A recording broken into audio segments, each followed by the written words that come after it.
Hello, welcome to a conversation with Edward. It's been a while since we sort of had this chat together with my father.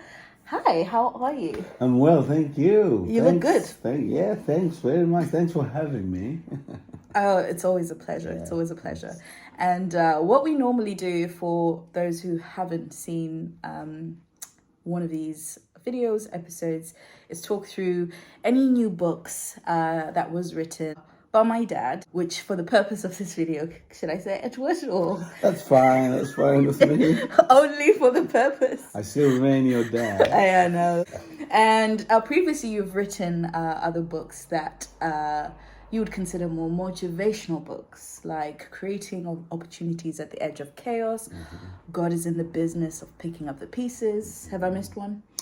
And the other one, it's a race. It's a race against time. Sorry, so that was the latest one. And now you have written a religious fiction, they call Yes. it. A novel. A novel, you're right. Tell me about the journey of motivational books and now in the realm of writing a novel. I think this for me is a first. It's a new thing. Right. And I think one of the reasons why was that this book came out of a discussion. In fact, it was a discussion at our church, and people were just discussing. Young people were discussing about the challenges they're facing in the diaspora. Many of us coming from different countries, and the question was: we are in a different context. We are in a new environment.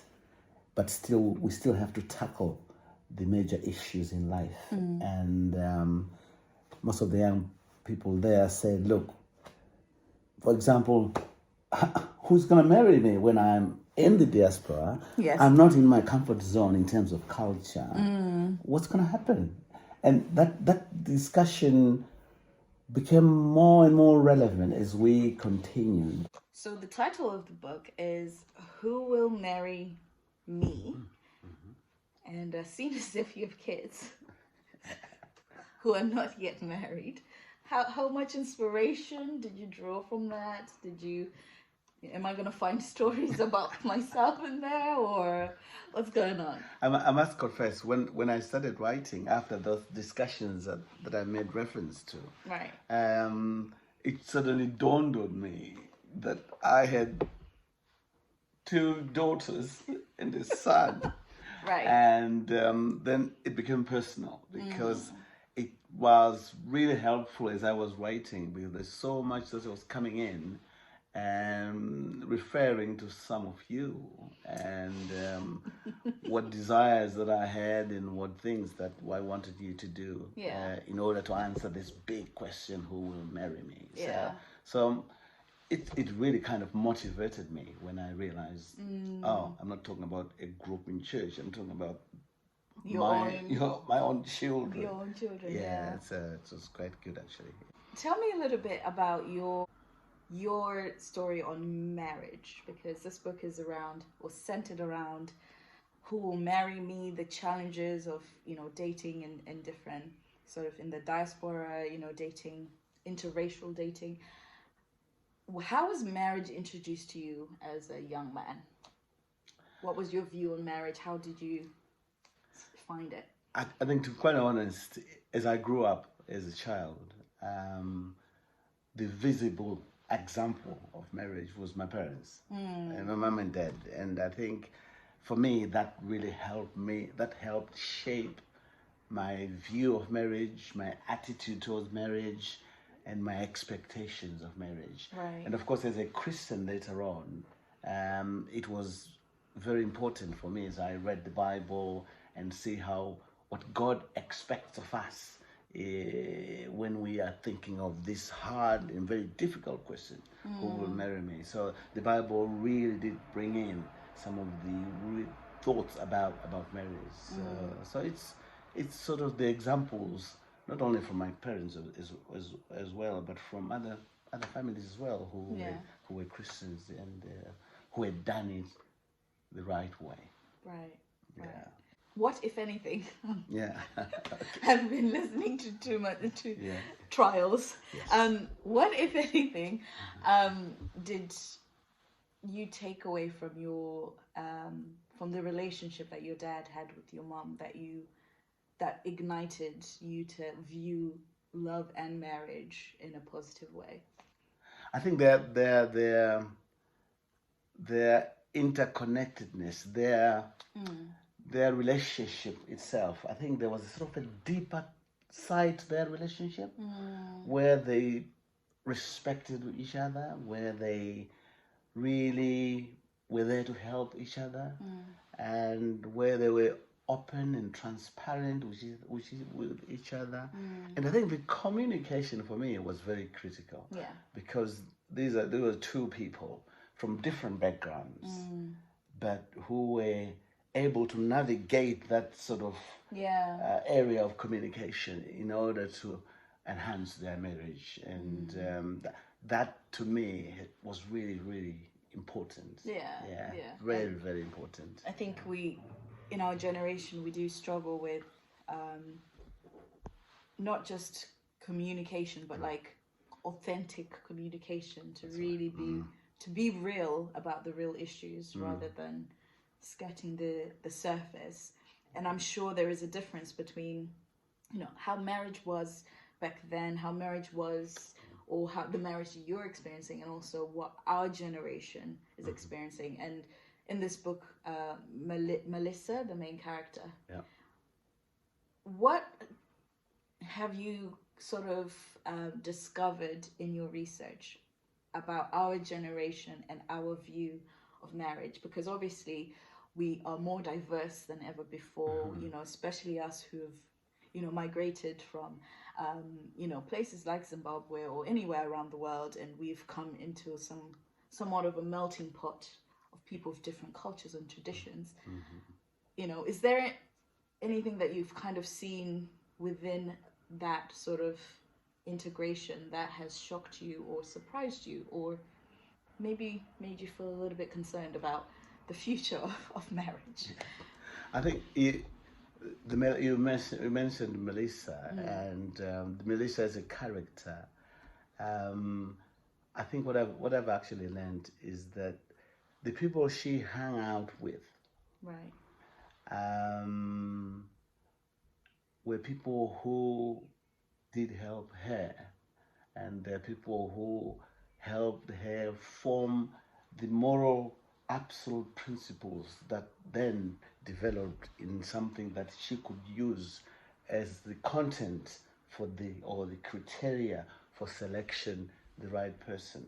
It was a struggle for the Melissa because were it not for her being exposed to youth groups where discussions were made concerning marriage and what people should look for, she would have been like the other girls that she grew up with, who in the end messed it all up, and they were not able to abide by what Melissa had learned as a Christian. Because Melissa is a Christian in this book, so she really is a sort of an example for other kids in her area, and the good thing about it, that without telling you what's in the book, the good thing about it is that Melissa does in the end find her buddy, and but there's few examples in there of how the integration became very difficult, because for suddenly people are coming from the diaspora, they're coming from their comfort zone, coming into the diaspora, exposed to culture or cultures that they were not used to, and missing out on solid help and counseling on how to handle these issues. And in the end, they make the wrong decisions, because it's all about choices. It is about choices, and thank God Melissa did make a choice, and of course, thank God hopefully my daughters will make a choice, and my son as well, and Yeah, other let's daughters, not forget about the and other son. daughters and sons out there. Yeah. And hopefully that book will help people to really reflect on the real weightier matters of life. Yeah. Yeah. That's very powerful. Very powerful. And if you're watching this and thinking, I need to get my hands on that book, this is available on Amazon, Barnes and Noble. Just type in Edward and Tema and all the other books will come up. But it's Who Will Marry Me? Go and get it right now. I think what is interesting about the idea of integration and, especially when when I was growing up in Zimbabwe, the statement, of marrying, someone who's from your area. So the boundary is not just, marry a Zimbabwean person. It's marry someone from Manicaland, marry someone from Chipinge because that's where we're from. Or, there are always these circle of, I don't know whether it's comfort or just familiarization that a lot of, parents and a lot of elders, sometimes impose on young people because it makes life a lot easier for the family to integrate with a new family.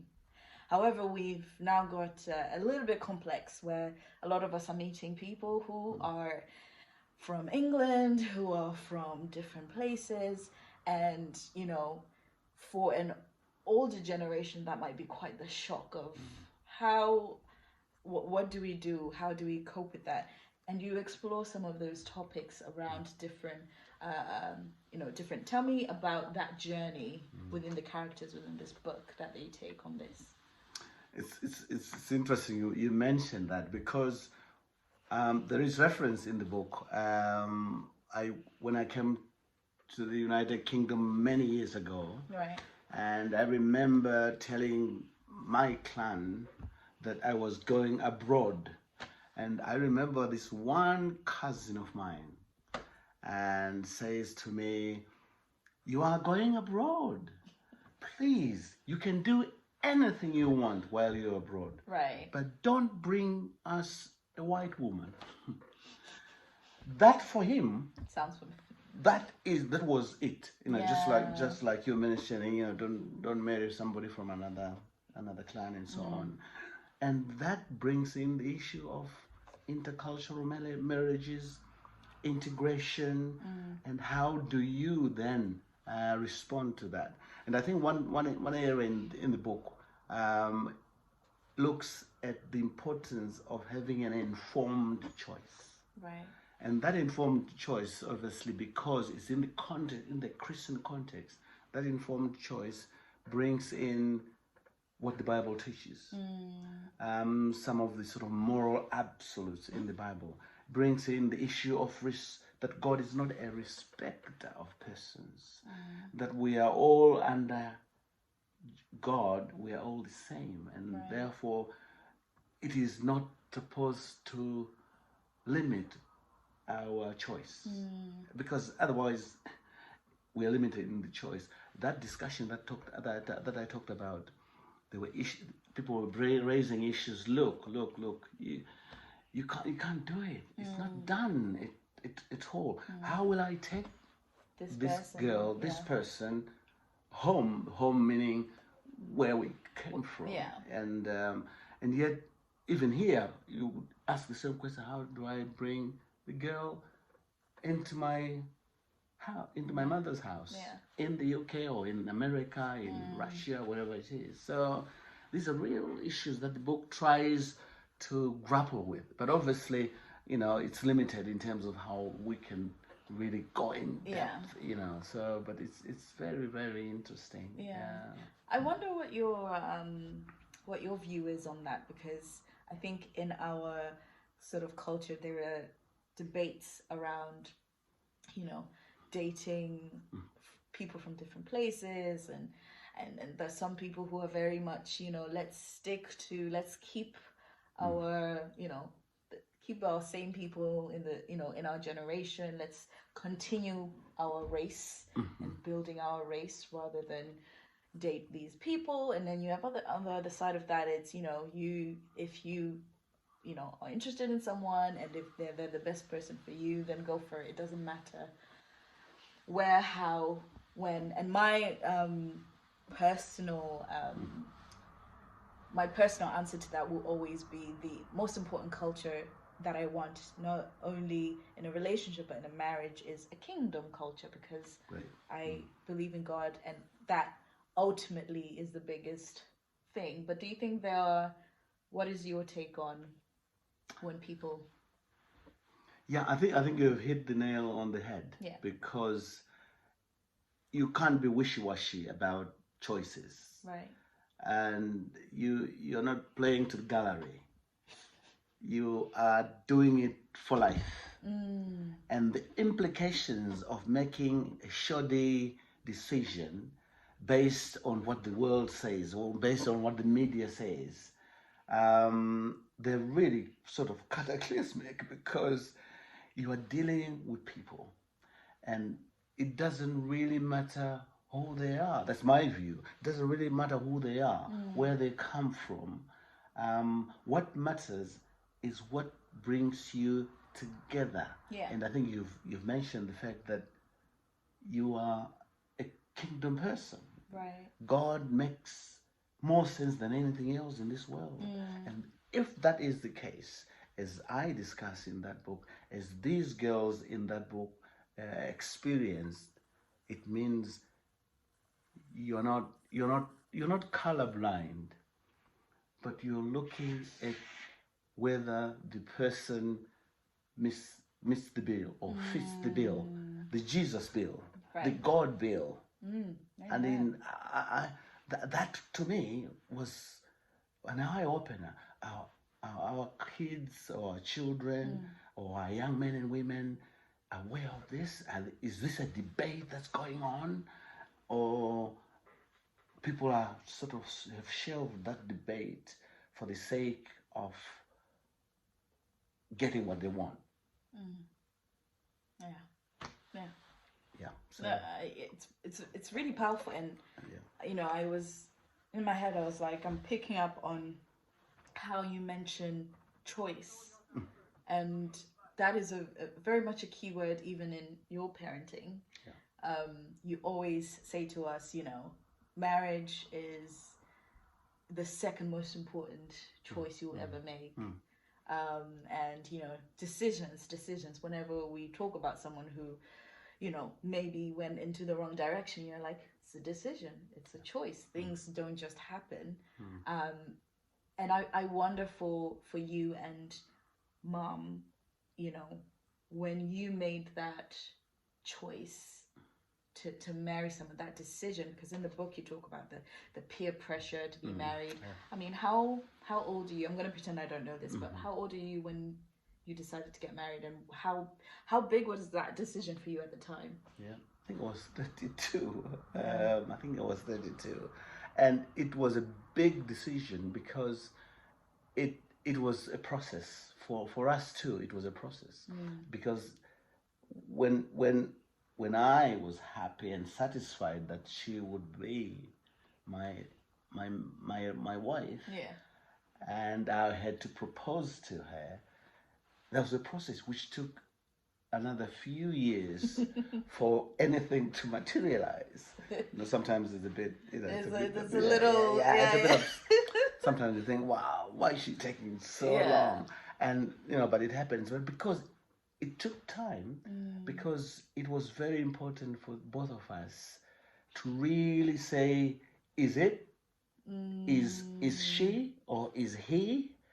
And what are the issues that one has to look around for that really will convince one that yes, he is the man, or yes, she is the woman. So I think that there's no, you can't talk about instant marriage, or it can't be instant. I know that people who are married who love at first sight, people like Billy Graham did that, and God was blessed their marriages. But it's not always like that. So just the book is trying to say, look, it's a process, it's a work in progress. But when the decision is made and you go for it, there are no regrets. Not because there won't be any challenges in your marriage, but because that initial decision was made out of a lot of research concerning what God wants in a man, what God wants in a woman. Yeah. And I must say, wow, I'm happy about it. It definitely feels that way. Yeah, Yes. yeah. You're oozing the That's it. Yeah. the joy of that That's it, yeah. decision. And before that, did you ever wonder who will marry me? Or were you I don't know now. I was a bit anxious. I was a bit anxious. Yeah. What was gonna happen? Yeah. And where would I start? But thankfully, that process went through, and in the end, it worked out well. Yes. But it's a period where you're anxious about Yeah. what's gonna happen. How do I do that? Because I remember one elderly person in church saying, when we talked about marriage, and he says, "Well, Edward, don't say you can't find the girls. They're all over the place. Go for anybody. Go for anyone. Yeah, you know." yeah. And obviously you can't do that. No. But the pressure was there. Yeah. The pressure was there to just do it. Yeah. Because otherwise, I'll be left out. I'll be the only one left of my, of those that I grew up with. Yeah. So, yeah. Do you think the experience is different for men and women? Because I know for sure when I passed a certain age, Yeah. those comments and those things and that peer pressure starts to mount up, and even other people's expectations of what they want for you, they start to also lower the expectations of someone who they're expecting for you, because they're like, we just need this girl married. Yes. You know, and it's almost like, just marry, like you're saying, just marry anyone, because and then the questions, the effect of that is that you start questioning yourself, like, what is wrong with me? Is there something that I need to do? Is there something I need to change? Especially for my Christian ladies out there, I know you would understand this conversation, in that, you are trying to uphold certain standards, and you're like, oh, does that mean I need to compromise a little bit, because this is what I desire, this is what I want, but I don't know whether men have the same, not only pressure, but like have those same internal conversations. I think you're right. Men, women, we all have those pressures, and I must say the difficult thing about these pressures is that they are not coming from outside. I mean, I'm a Christian, you're a Christian. They don't come from out there. They can come from within. Yes. Where people are saying, look, what's going on? Is there anything wrong? Do we need to find out if there was anything wrong in your family, or is there anything you've done? Do we need to visit witch doctors? Yes, that's it. Or these, the prophets, or anyone who can help. Yeah. And then you think, the moments one thinks, it could be something wrong with me. Yeah. Let me give it a try. But that's when, in this book, I'm talking about the fact that it's important to stick to what God says. Right. Stick to what people of faith say. Because really, if you do it on your own and you follow, just go by what people say, I think the consequences are too ghastly to contemplate. It's gonna be difficult, because then you say, I missed it. That's not it. Yeah. And someone preached many years ago, and I've put his thoughts there. The man says, then it will be God's permissive will. Yeah. And when you operate on the permissive will, you've got to pray full time. Overtime. And I think that's it. That's why it is important to have discussions, to have an open forum where young men and young women, and not so old ladies who still want to be married, they're still single, they're not young anymore. Yeah. But forums where people can actually discuss some of these issues and say, look, these are my issues. This is the problem that I'm having. How do I then get out of this rut and then make a decision that will help me get somebody who will be my future partner for life? But it's great to... Yeah, I mean, it's powerful thing that you said there about, you know, sticking to godly counsel and, you know, people you know that are strong in the faith, and also looking at what God wants for you, because I think there is always that pressure that's very cultural, that's very traditional. And although people are saying it in kindness, sometimes you can take it, as a single person, you can take it quite personal and internalize those things. But, you know, we see these, you know, results of people with healthy marriages and etc. And I wonder that cost of making this wrong decision. I mean, you've seen or counseled many marriages and, you know, people who were in that process to get there. It must be tough to end up and say, this was a bad choice. It is very tough, and I've seen and talked to people who they're desperate to come out of it, but marriage is a covenant, and they made a decision before God that that person will be their partner for life, and therefore it's very difficult to do it in reverse. And that is why I think it's important within the church, within the community, to have people who are able to be support mechanisms to help somebody or somebodies who are finding it very difficult because they made the wrong choice, or they did not think through their choice. And yet now, once it happens, all you want to do now is to make sure that God brings life out of that. You know, there's a story in the Bible where bones the Spirit of God was breathed into bones, then they became alive again. And marriages can be made alive again. And there's hope. That's the joy of being a Christian. However much you've messed it up, there's a light at the end of the tunnel, God's light. And I think that's what these girls I'm talking about did find, that they had experiences from other people who had not made it, but it can be done. It can be done. There's life, there's light at the end. What's the best thing about being married? The best thing for me, I think it's companionship under God. And knowing that you are not alone in this. You have somebody to love you. You have somebody to be with you, and they are always there with you, even in difficult times, even in very torrid times, even when the storms hit your marriage.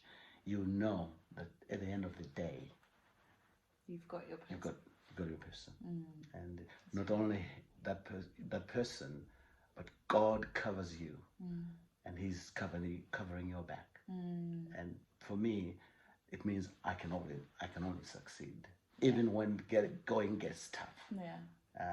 So it's you'll see, you see it or experience it when you get married. Very soon. Hopefully, after I finish reading this book, because the Lord, come on.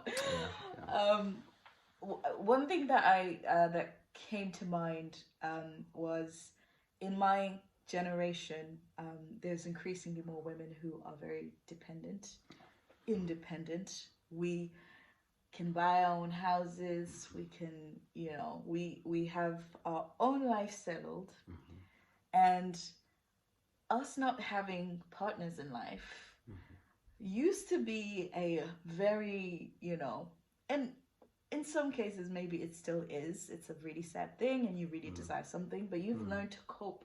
You are now a master in your singleness. You know, we are just going through life. We are strong. Well, you know, we try to be as strong as we can, and we are getting satisfaction from just living our life and trying to be better and all of that stuff, to the point where you might think, this marriage thing, is that even an option? Because I can be in charge of my own life, and I can do all of these things. And obviously there are these barriers that have been put up because of bad relationships, or you know, failed possibly marriages, or even people who got engaged and it didn't work out. I mean, what would you say to those people who said, who will marry me, and then are maybe saying, do I need to marry at all? Yeah, I think that's really true. It happens, and someone put it this way: my daughter is not married yet, but what I'm praying for now is that she would love to be married. Because she's so happy with what she's doing. As you say, independence, everything is going for her. She's got a house, she's got a car, she's got everything.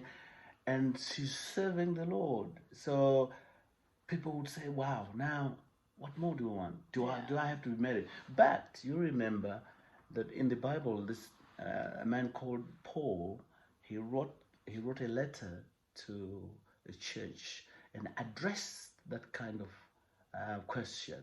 And he said, if you are not married, you're doing well. Because you can serve God more even when you're not married. Right. Because you've got the time. But if you can't wait, you can't control yourself, girl, go for it. Because then you end up sinning against God. Come on, go for it. So it's possible. It's possible. It's ironic that you know one minute you want who will marry me, and the other minute you say, who cares? Yeah, You know? who cares? Yeah, exactly. Yeah, so it's. That verse from Paul is really powerful, and actually what you talked about with the process of that singleness, it's also a good learning ground of really our purpose in the faith and in our ministry, because everyone has their own ministry, and you know, God is doing something new in them. I mean, just quickly before we come to a close, what would you say to someone who, like, I think I would say Melissa, the character in this, one of the girls in these books, she has a better ending. But there are some girls who may have thought, I have messed this thing up.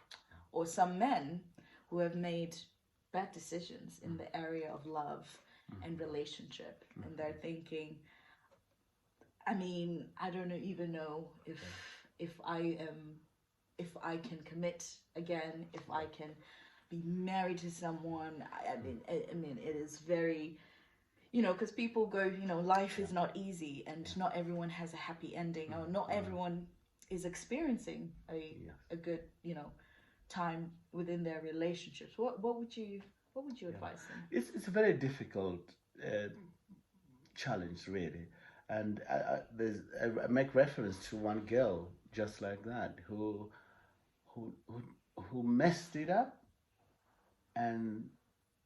but she didn't get the support she was supposed to get, and again got more frustrated. But still, as I said earlier, the church, the community, it's important to have avenues where young men or young women who have gone through that trauma, because it's traumatic for somebody to go through that and think, is it going to happen to me? And you're no longer self-assertive. It's all you really been bruised. You're like a peach which has been bruised, but